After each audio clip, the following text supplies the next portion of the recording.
welcome back to my channel. It is Christian here, and I am so excited about today's video because it's a viewer question. So, I don't TikTok, but I saw that girl video, and I'm gonna throw it in there whenever I can. All right. Yara. Thank you, Yara. I got this last week. Yara asks, well, this is Yara's comment, which I thought was so nice. I love when you guys comment, so thank you guys for doing that. Yara said, you've been so consistent. Can I ask you to make a video about telling your personal business to your pastors and asking the church for prayers? Why, yes, Yara. Yara, I can do a video on that for you because I have firsthand experience in embarrassment. Okay, I have firsthand embarrassment on both of these. So before we get into our viewer questions or topic suggestions, there are 3 points that matter most before we start talking. Number 1, you're not alone. Number 2, you're not crazy. Number 3, God, your creator, still loves you. So let's get into it. Okay, so the first thing that Yara asked me to talk about is telling your personal business to pastors. I only have 1 point for this. Don't do it. Don't do it. Don't do that. Shh. No. Don't do that. Don't do it. Now, some of you might be thinking, but why? Your pastor needs to know to cover you, did it or whatever. No. No. Your pastor is a human. Your pastor has his or her own emotions and feelings concerning that which is shared with them. And it's very hard to say whether or not your pastor will be able to be unbiased in the information that you share with them. It's very hard to say if this human is going to be able to keep their emotions and feelings separate from that which you share with them. It's hard to say if your pastor will not A, be offended, or B, decide that they want to treat you differently from what you've shared with them. Don't do it. Go find you a counselor. Get you a journal. Tap into your Aaliyah, baby. Write Jesus a 4-page letter. I don't know what to tell you, but that ain't it. That's not it. Now, I understand that some of you feel like your pastors are, unbiased and a man or a woman of God, and they can and I know God gonna talk to them and lead them, tell them what to tell me. No, I don't believe that. Don't do that. My husband and I made that mistake when we were in church, and it was used against us. It was. Because we were dealing with a human. We were dealing with a man who has the capacity to fall, right?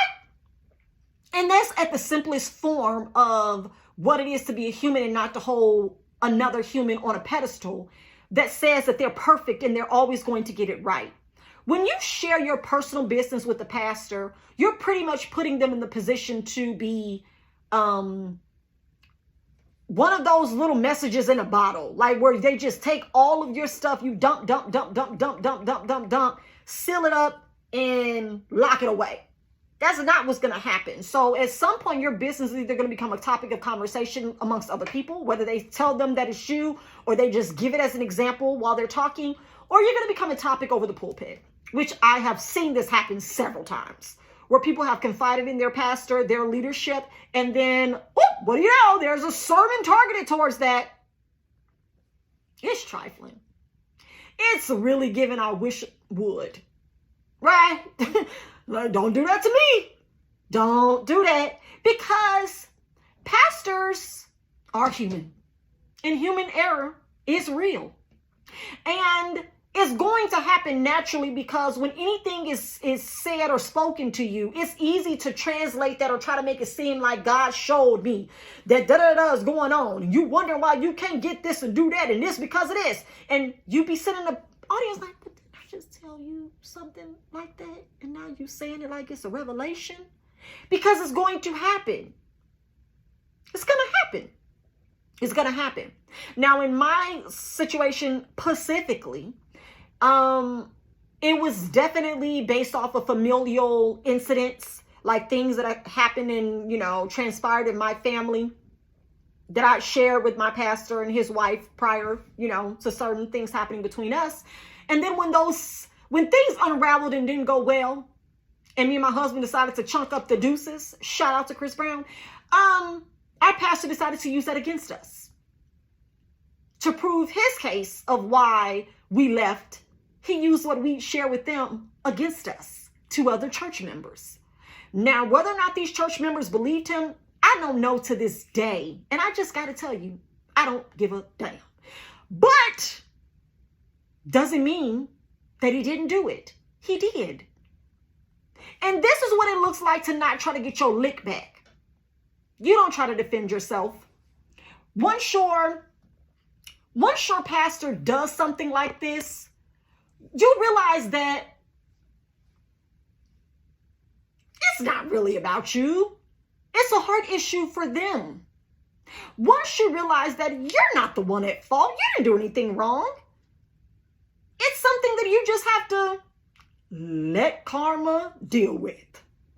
Like, at some point, they'll be discovered and found out to not truly be an honest person or a person of integrity. And you should know that based off of what your pastor shares about others. So if you have a close relationship with your pastor, which is actually a video that I will be doing next, 5 reasons why you shouldn't be close to your pastor, you know that your pastor talks and tells other people's business. Our pastor did, which should have been a red flag, redder than these lips. Okay? He was so loose about so many other members' business to me and my husband. That's because we were close. But we should have known, baby, what he's doing to them, he will one day do to you.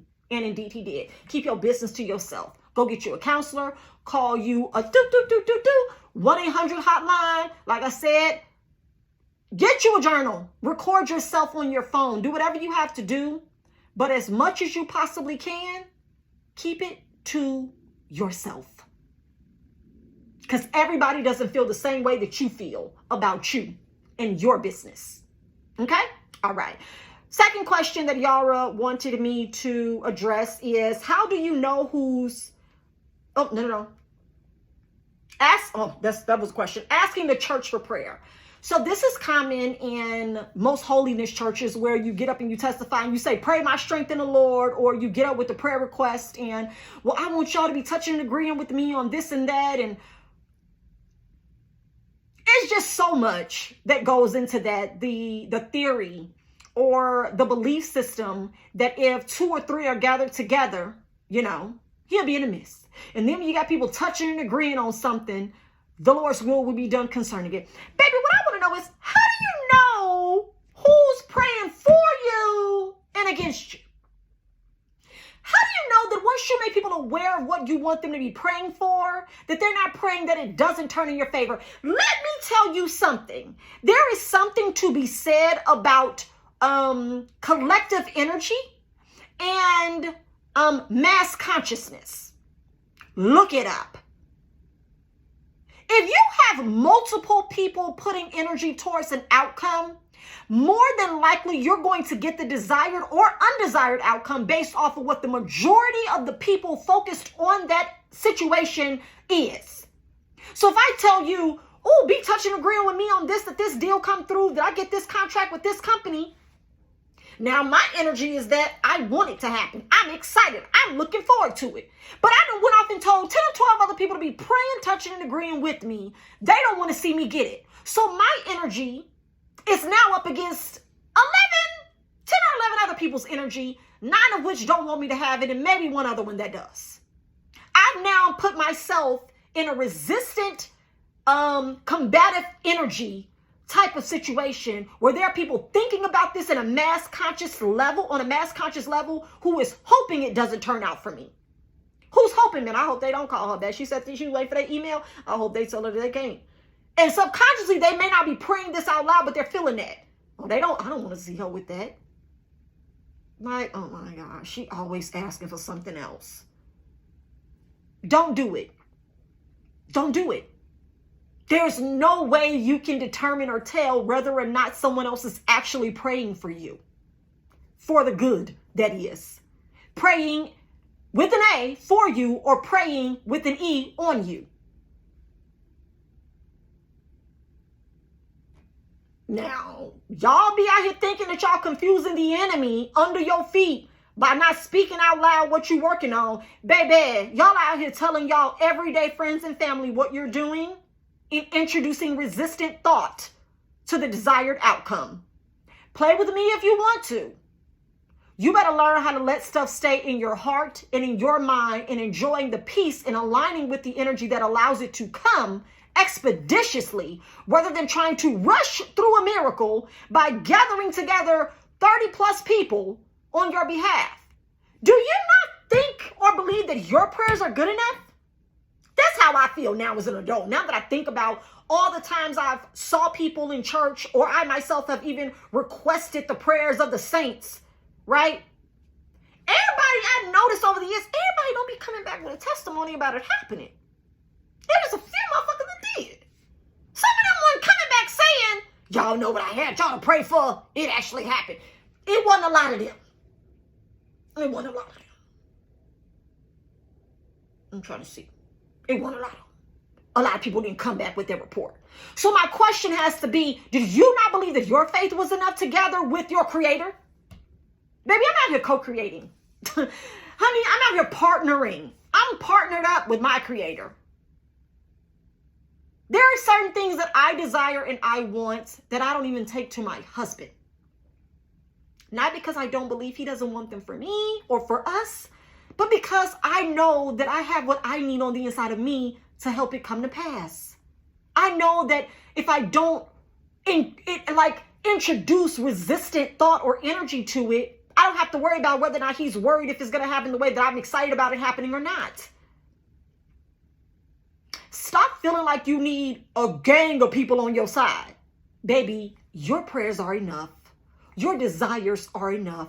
Your positive energy and emotion and momentum is enough. Right?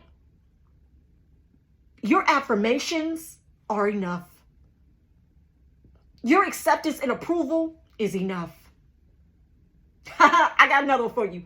Your relationship with God is enough. So when you go out here passing out flyers and, promotional cards to get people, child, save 10% by praying with me. Stop it.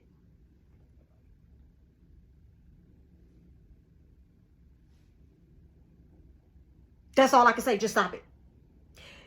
Your creator hears your prayers, sees your tears, and believes your heart just like it does everybody else's. And if you're introducing the resistant thought and energy towards something so simple as getting a promotion, getting this new car, being able to take this trip, getting this raise, and there are people who don't want to see you have that, and it's more of them gathered against you than those who are for you, then you want to come at God and combat those prayers. Every lying tongue risen against me shall be silenced. But you went and got him. Woo! You went and got him. You went and rallied up the truth against yourself. Sometimes asking for prayer is you going to get your very own group of people to pray against you. No, let me roll it back. Sometimes you going to get people to pray with you is you going to recruit your own enemies to mount up on wings as eagles against you. What that look like? And I learned over time that there were people who used to just get up in church and ask for prayer about things so people could know what they were doing. Is that you? When I tell y'all, I have church mapped out. Okay? There are people who literally would get up during testimony service. A lot of bigger churches don't have testimony service, so there's some low vibrational small ministry shit.